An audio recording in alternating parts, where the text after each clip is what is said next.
Hi, welcome to the Fill in the Blanks lecture notes for lecture number 6.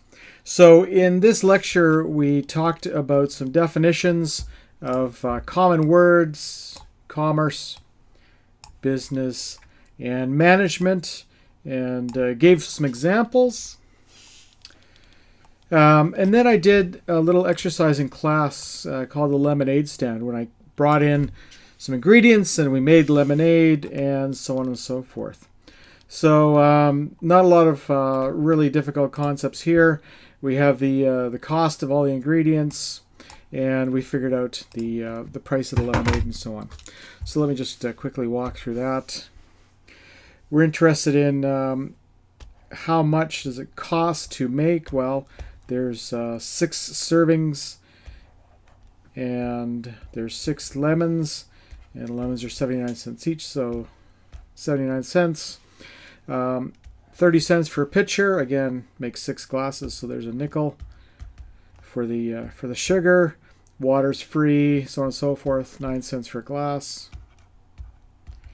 So 79 and 5 is 84, plus 9 is 93 cents for a glass of lemonade, and that's excluding the cost of the knife, cutting board, cart, and all that kind of stuff.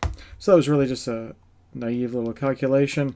And then we asked the class what price should we charge, for a glass of lemonade. And back in the day when we used to have pennies and stuff, you could use psychological pricing like 99 cents. Most people agreed we should go with $1, nice round number, and so on. And we talked about the fact that the lemons here at 79 cents out of 93 cents constitute, a huge portion of the cost. And is there a way to bring down my cost? And the answer would be, yeah, if I controlled the production of the lemons and different things like that. Anyways, so that was basically what we did with the lemonade stand. And then what I did was I introduced this page with all of these dots. And what I did was I said, you know what? I am here, and whoops, I am over here. No, you are over here. These are the students, and they're thirsty, and they're willing to trade their $1 for some lemonade.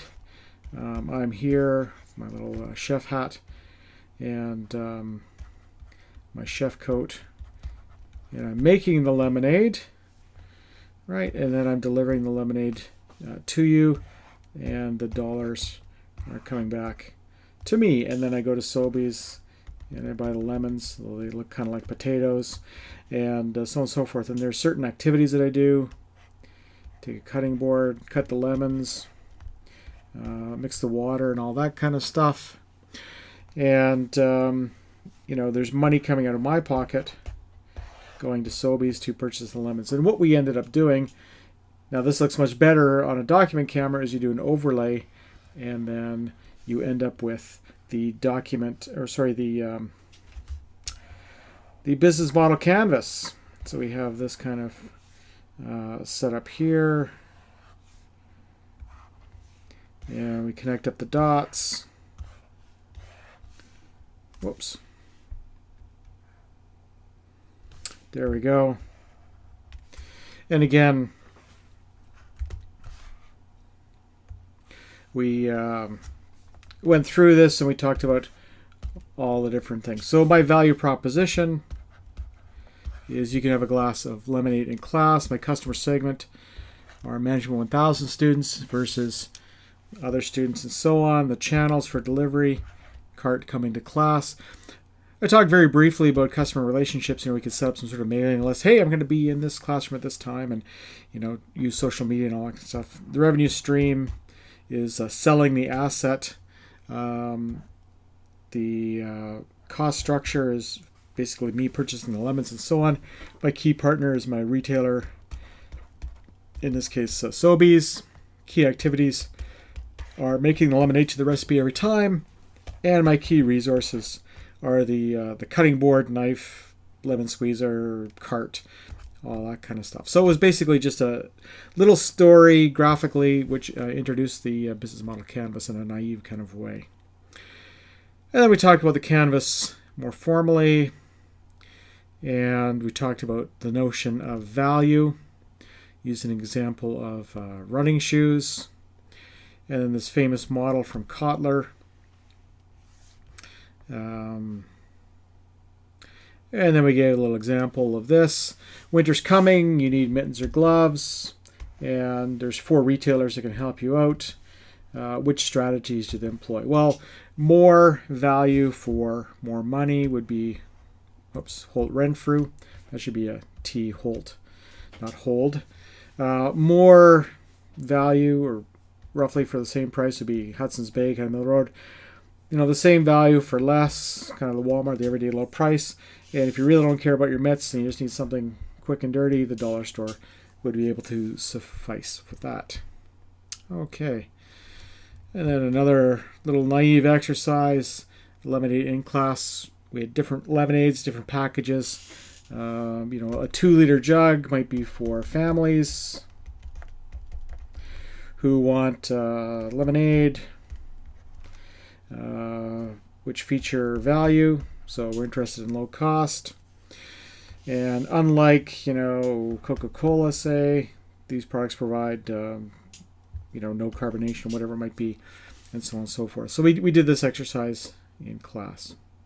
And everyone's answers will be slightly different. And again, we introduced the notion of the value proposition designer, gains creators, pain relievers that improve the gains and remove the pains of our customer segment. They have jobs that they need done, and we have products or services that help them do those jobs. And there's the value proposition canvas. Talked about channels. There's always 3 things flowing in a channel. You have information. That should be a letter I. You have money. And you actually have the physical product, whatever it might be. Draw a little glass of lemonade. So we always have information, money, and product flowing in the channels. And then we came to this page. And again, this was from page 46 of Business Model Generation. We looked at the iPod and, the seamless music experience was the value proposition. Got to remember, iPod was not the first MP3 player to the market. There were already existing ones, but they were really kludgy to use. So Apple went after the mass market with this, really easy to use seamless music experience. iTunes was a key source of revenue for them. The channels, the retailers, Future Shop, and so on, and the Apple website. And again, I refer you to page 46 of Business Model Generation for all the gory details and so on. I'm not going to write it all out here. But we did that in class. And there we are at the end of